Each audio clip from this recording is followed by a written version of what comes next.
Hello అండి, welcome to our channel మనలో ఒక మాట. ఈరోజు కొబ్బరి పాలతో అన్నం ఎలా చేయడమో చూద్దాము. దీనికి నేను 1 గ్లాస్ బియ్యానికి 2 గ్లాస్ కొబ్బరి పాలు తీసుకున్నాను. అండ్ పచ్చిమిర్చి, వెల్లుల్లి, ఆనియన్స్, ఒక పెద్ద సైజు ఆనియన్ తీసుకొని ఇలా కట్ చేసి పెట్టేసుకున్నాము.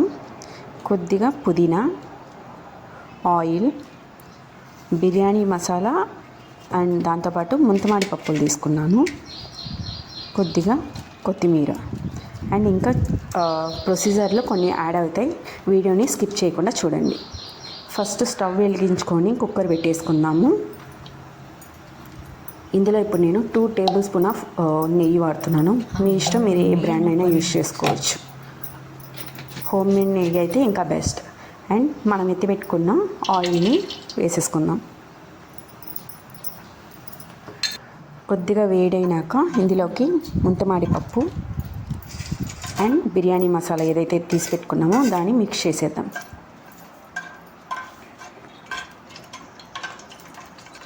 ఈ టైంలో ఇప్పుడు మనం వెల్లుల్లి కట్ చేసి పెట్టుకున్నాం కదా, దాన్ని వేసేసుకుందాం.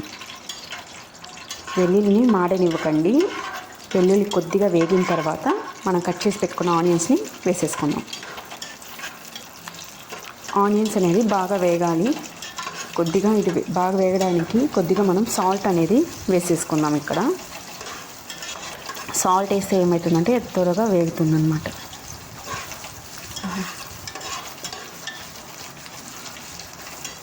కొద్దిగా కరివేపాకు వేసుకున్నాము అండ్ పచ్చిమిర్చి కూడా వేసేస్తున్నాను.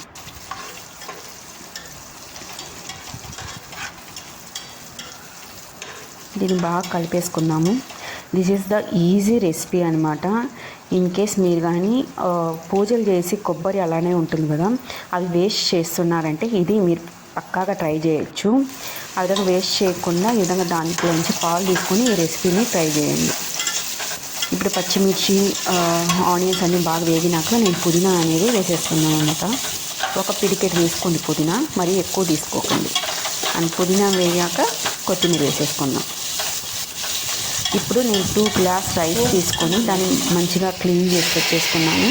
నేను నార్మల్గా మనం ఇంట్లో యూజ్ చేసే రైస్ తీసుకున్నాను అనమాట. మీకు కావాలంటే బాస్మతి రైస్ కావాలంటే కూడా వేసుకోండి. నేను 1 గ్లాస్ రైస్ తీసుకున్నాను. ఇప్పుడు 1 గ్లాస్ రైస్కి 2 గ్లాసుల పాలు తీసుకోవాలి. 2 లేకుంటే 2.25 అన్నమాట. నేనైతే 2 గ్లాసులు తీసుకున్నాను. ఇంకా నాకు 1/2 గ్లాస్ కంటే తక్కువ పాలు మిగిలాయి అనమాట. దాన్ని కూడా యూజ్ చేసేసుకున్నాను. మీకు కానీ 1/2 గ్లాస్ కంటే ఎక్కువ పాలు మిగిలాయి అంటే దాన్ని మొత్తం వేసేయకండి. జస్ట్ ఒక 1/4 గ్లాస్ వేయండి, 1/4 గ్లాస్ అలా పెట్టేసుకోండి. అందులో చక్కెర వేసుకొని తాగితే కూడా బాగుంటుంది సపరేట్గా. సో ఇప్పుడైతే నేను 2 గ్లాసులు పాలు వేసేసి అండ్ ఇంకా నాకు మిగిలిన 1/4 గ్లాస్ ఏదైతే ఉందో దాన్ని కూడా మిక్స్ చేసేస్తున్నాను. ఇలా బాగా మిక్స్ చేసేసుకొని ఈ టైంలోనే మీరు సాల్ట్ అవన్నీ సరిపోయిందా లేదా చెక్ చేసుకోవాలి. నాకైతే కొద్దిగా తక్కువ అయింది కాబట్టి ఇక్కడ సాల్ట్ వేసేసుకొని కుక్కర్ మూత పెట్టేసుకున్నాను. నార్మల్గా అయితే నేను ఈ రైస్కి 3 విజిల్స్ పెడతాను. సో దీనికి కూడా 3 విజిల్స్ పెట్టి ఆఫ్ చేసేసాను అనమాట. మీరైతే ఈ వీడియోని ఫస్ట్ టైం మన ఛానల్ని విజిట్ చేసి చూస్తున్నారంటే please subscribe to our channel and support us please. Whistle అయితే వచ్చేసింది. ఇప్పుడు విజిల్ వెళ్ళాక మనము మూత తీసి చూద్దాం, ఓకేనా?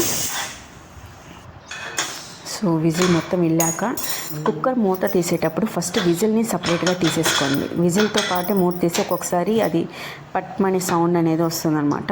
సో కేర్ఫుల్గా ఉండండి, అది మొహానికి కొట్టే ఛాన్సెస్ చాలా ఉన్నాయి. చూసారు కదా, వావ్, చాలా బాగా ఉడికిందనమాట. మరి కొబ్బరి వాటర్ ఎక్కువ అవ్వకుండా తక్కువ అవ్వకుండా మీడియంగా కరెక్ట్గా వేసాం మనము. నేనైతే 2 తీసుకొని మళ్ళీ 1/4 వేసాను అనమాట. చూసారా, బాగా పొడి పొడిగా బాగా వచ్చింది. పొగలు వస్తున్నాయన్నమాట. సో ఇదండి, చాలా అయితే టేస్ట్ అయితే సూపర్గా ఉంటుంది. మీరైతే ఒకసారి ట్రై చేస్తే మళ్ళీ మళ్ళీ మీరు తినాలనిపించి మీరు చేస్తూనే ఉంటారు. సో ఈ వీడియో కానీ మీకు నచ్చినట్లయితే please like and subscribe to our channel. ఇంకా ఇలాంటి చాలా రెసిపీస్ నేను పోస్ట్ చేస్తాను. ఈ రైస్ మనం పిల్లలకు కూడా యూజ్ చేయొచ్చు అనమాట. Thank you for watching. Have a nice day.